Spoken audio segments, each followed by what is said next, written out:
The crystal chandelier cast warm light over the mahogany dining table as our family gathered for Christmas dinner. The same table where I'd sat for 32 years, watching my father carve the turkey with the precision of a surgeon and the authority of a king. Tonight felt different though. There was an electricity in the air, a tension that made my mother fidget with her pearl necklace and my brothers exchange meaningful glances. I adjusted my simple black sweater and took another bite of mashed potatoes, savoring the familiar taste of my mother's cooking. My phone buzzed silently in my purse, but I ignored it. Whatever Forbes needed could wait until after dinner. "Sarah," my father began, setting down his carving knife with a ceremonial flourish. "There's something important we need to discuss as a family." My two brothers, Michael and David, straightened in their chairs. Michael's wife Jennifer looked eager, while David's spouse Patricia barely concealed a smirk. Their children, my nephews Jake and Tommy, both in college, looked up from their phones with mild interest. "Of course, Dad," I said softly, reaching for my water glass. "What's on your mind?" My father cleared his throat, the way he always did before making what he considered momentous announcements. "I've been working with the estate attorney finalizing my will. Your mother and I have made some decisions about the inheritance." The room fell silent except for the soft crackling of the fireplace in the adjacent living room. I continued eating, though I could feel everyone's eyes on me. "The business, the properties, the investments, they'll be divided between Michael and David," my father declared, his voice carrying the weight of a judge pronouncing sentence. "They've proven themselves capable of handling such responsibility." I nodded slowly, cutting another piece of turkey. "I understand." My mother leaned forward, her voice taking on that particular tone she used when she thought she was being helpful. "Sarah, honey, it's not that we don't love you. It's just that you've always been different. Your little computer job, living in that tiny apartment downtown. You've never shown interest in real business." Michael adjusted his designer tie and cleared his throat. "That's right, Sarah. The construction company needs someone who understands contracts, negotiations, real estate development. Jennifer and I have been working closely with Dad for years now. And the restaurant chain requires hands-on management," David added, his arm draped possessively around Patricia's shoulders. "Someone who can handle vendors, staff multiple locations. It's not really your wheelhouse." I took a sip of wine, a 1998 Bordeaux that cost more than most people's monthly rent, though my family had no idea I was the one who'd quietly added it to their collection last month. "You're absolutely right," I said calmly. "I wouldn't know the first thing about running multiple businesses." My father's expression softened slightly, clearly relieved by my acceptance. "I'm glad you understand, sweetheart. This doesn't mean we don't value you. There will be a small trust fund, enough to ensure you're comfortable. Maybe $50,000. Jennifer practically glowed with satisfaction. "It's really for the best, Sarah. Michael and I have been planning expansions, new locations. We'll put the inheritance to good use." "We're thinking of buying that new development downtown," Patricia chimed in. "The one with the luxury condos overlooking the harbor. David says it's a gold mine." I nearly choked on my wine. Harbor View Residences, the development I'd financed and owned through my investment firm. The same development that had generated over $30 million in profits last quarter. "That sounds like a wonderful investment," I managed, keeping my voice steady. Young Jake, my nephew, looked up from his phone with confusion. "Wait, isn't that the building where Aunt Sarah's company dash?" "Sarah doesn't have a company, honey," Michael interrupted quickly. "She works for someone else's computer business." I smiled at Jake. "That's right. I just do coding work for other people." My phone buzzed again, more insistently this time. I could see my assistant Emma's name on the screen through my purse. Probably something about the merger with the European tech firm, or maybe the acquisition of the pharmaceutical company had gone through. Either way, it could wait. My father raised his wine glass. "To family and to ensuring the business legacy continues with those best equipped to handle it." Everyone raised their glasses except me. I was still eating, focused on my plate. "Sarah," my mother prompted. "The toast." "Oh, sorry." I lifted my glass half-heartedly. "To family." As we drank, David leaned back in his chair with satisfaction. "You know, Sarah, maybe this will motivate you to find a husband, settle down.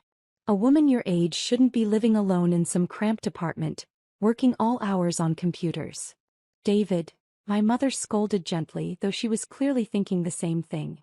No, he's right, I said, cutting another piece of turkey. 32 is getting up there. I should probably think about my future more seriously. My phone buzzed a third time. Emma was persistent, it had to be important. But I'd learned long ago that family dinners were sacred in the Thompson household. Nothing interrupted Dad's pronouncements. Michael's son Tommy, 19 and home from his sophomore year at Harvard, was scrolling through his phone when he suddenly froze. His eyes widened and he looked from his screen to me and back again. He said slowly. Aunt Sarah. Yes, sweetheart. I just got a news alert. Forbes just published their updated billionaire list for this year.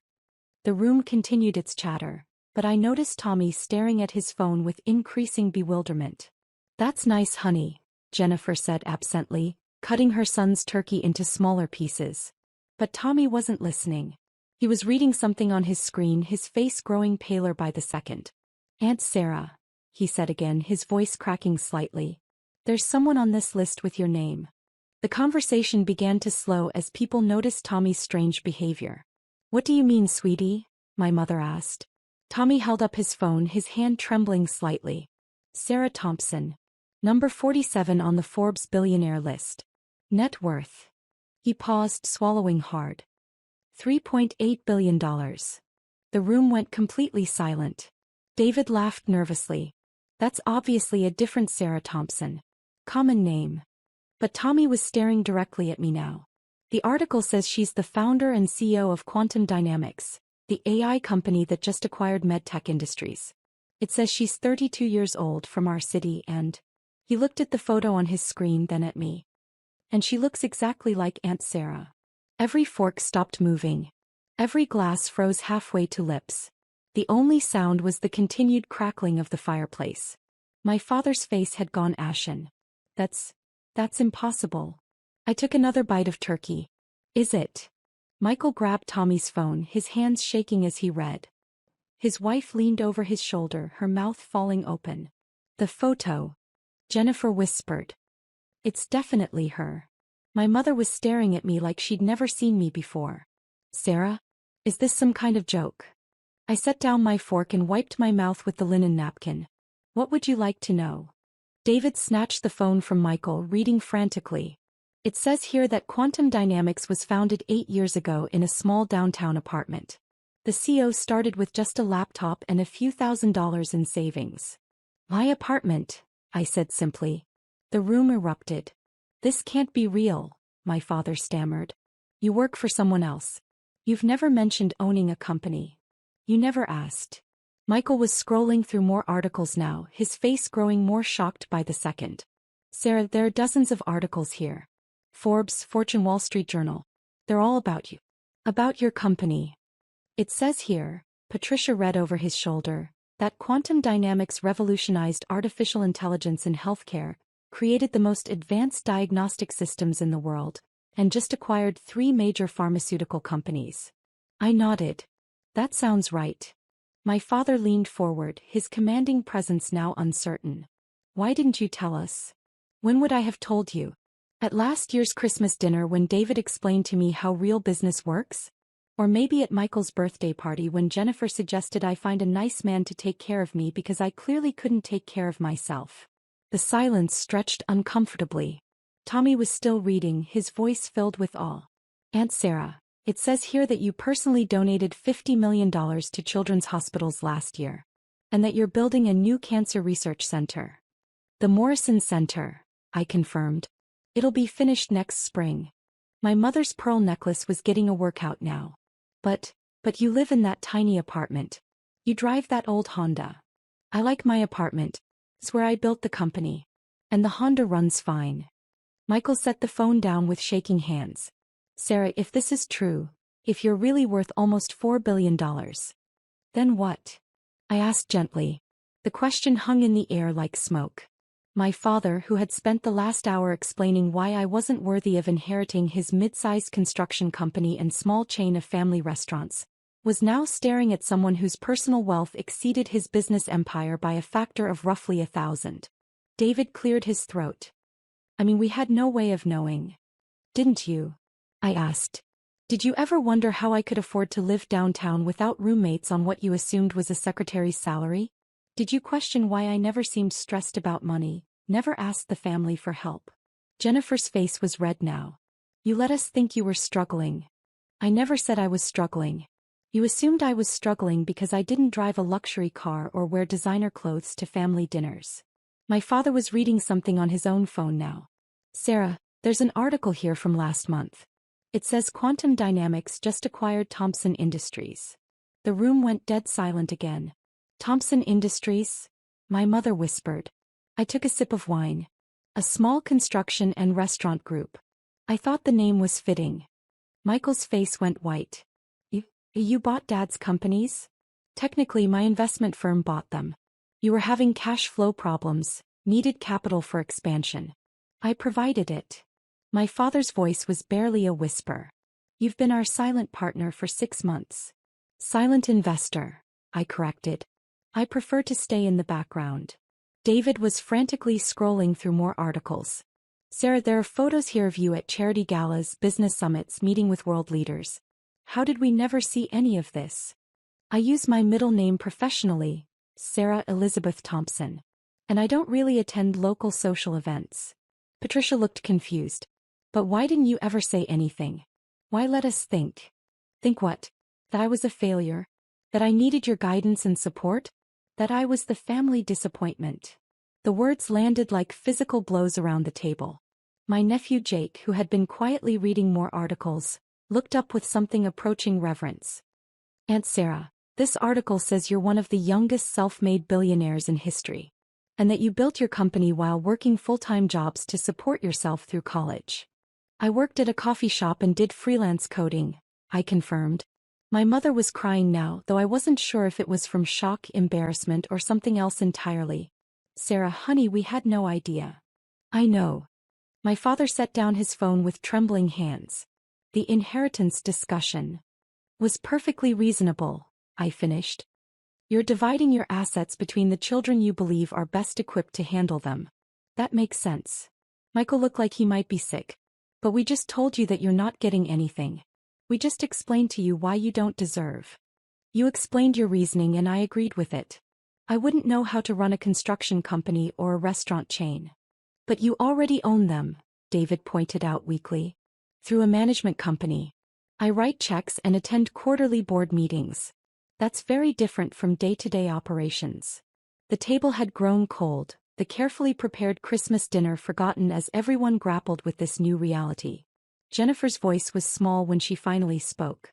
Sarah, when we were talking about buying those condos downtown. Harborview Residences. Yes, I heard. Do you own them? Yes. Developed them, actually. Meridian Development Group is another one of my companies. The silence that followed was deafening. Tommy broke it by reading from yet another article. It says here that you're planning to revolutionize urban development with sustainable, affordable housing projects.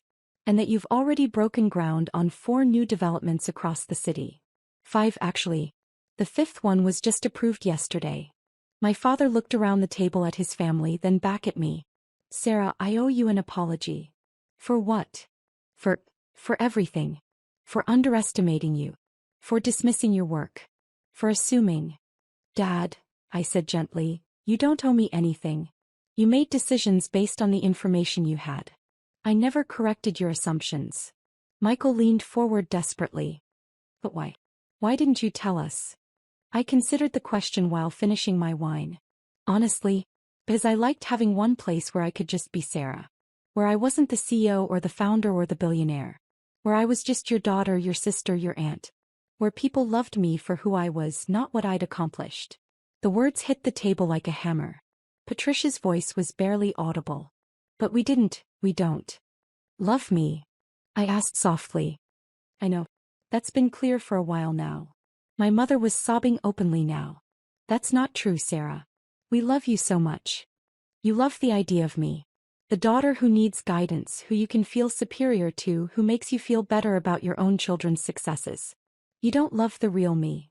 David was shaking his head frantically. That's not fair. You hid who you really are. I hid what I do for a living. Who I am hasn't changed. I'm still the same person who helped you study for your business degree, David. The same person who taught Michael how to code when he was thinking about career changes. The same person who babysat your children, who remembered everyone's birthdays, who never missed a family event. The truth of it settled over the room like a heavy blanket. My phone buzzed again, and this time I pulled it out. Emma's message was urgent. European merger approved. Need your signature by midnight for morning announcement. Also, pharmaceutical acquisition complete, $2.3 billion transfer confirmed. I typed back quickly, send documents to my apartment. I'll sign tonight. When I looked up, everyone was staring at me. Work? My father asked hesitantly. Just closing a couple of acquisitions. Nothing that can't wait until after dessert. Jennifer looked like she was in shock. A couple of acquisitions. Like it's buying groceries. Different scale, same principle, I said with a small smile.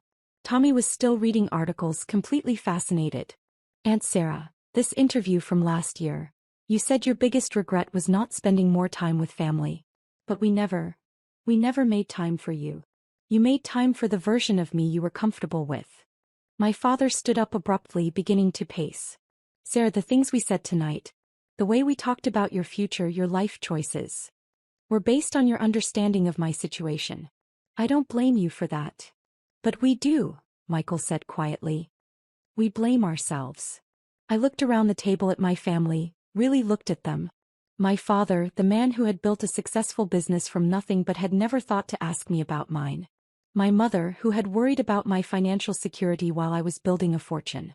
My brothers, who had pitted my simple lifestyle while I was revolutionizing entire industries.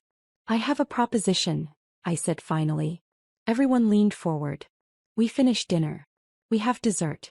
We exchange gifts like we always do. And then we start over. Start over, my mother asked. You learn who I really am, and I learn who you really are when you're not trying to take care of your poor, struggling daughter. My father sat back down heavily. Sarah, I don't know how do we even begin to make this right? You don't need to make anything right. You need to decide if you want a relationship with me, the real me, or if you preferred the version you thought you knew. The room was quiet for a long moment. Finally, Jake spoke up. Aunt Sarah. Yes. Can I ask you about the AI stuff? I'm majoring in computer science and the diagnostic systems you developed. They're like revolutionary. I smiled, the first genuine smile I'd worn all evening. I'd love to talk about that with you. And Tommy added shyly, maybe you could tell us about the Cancer Research Center? I'm thinking about pre-med, and what you're doing sounds incredible. Absolutely. My father looked at me with something that might have been respect. Sarah, would you be willing to tell us about your work? Really tell us. Are you sure? Might take a while. 8 years of building a company is a lot of ground to cover. We have time, my mother said quickly. All the time in the world. I nodded slowly. Hey. But first, let's finish this excellent dinner. And Dad. Yes. That inheritance discussion. I meant what I said. Michael and David should get the businesses. They know them, they understand them, they've worked in them. That's exactly how it should be. David looked confused. But you could buy and sell Dad's companies 100 times over. Exactly. Which is why I don't need them. You do. The inheritance should go to the people who will value it most. My father's eyes filled with tears. Sarah. Dad, you built something wonderful. You employed people, you provided for your family, you created value in the world. I'm proud to be your daughter. Even after tonight? After what we said. Especially after tonight. Because now we can finally be honest with each other. I picked up my fork and took another bite of turkey. Now, who wants to hear about the time I accidentally revolutionized medical diagnostics while trying to build a better scheduling app? And for the first time in years, my family really listened to what I had to say. The Forbes list had changed everything and nothing. I was still Sarah Thompson, the girl who loved her family despite their flaws. But now, finally, they had the chance to love me back, all of me. The conversation that followed lasted until well past midnight, filled with questions, laughter, tears, and the tentative first steps toward building something we'd never had before. A relationship based on truth. As I drove home to my small downtown apartment in my reliable Honda, I smiled to myself. Tomorrow I'd wake up and continue changing the world. But tonight I'd simply enjoyed being part of a family that finally knew who I really was. And that, I thought as I pulled into my parking space, was worth more than any Forbes list ranking could ever measure.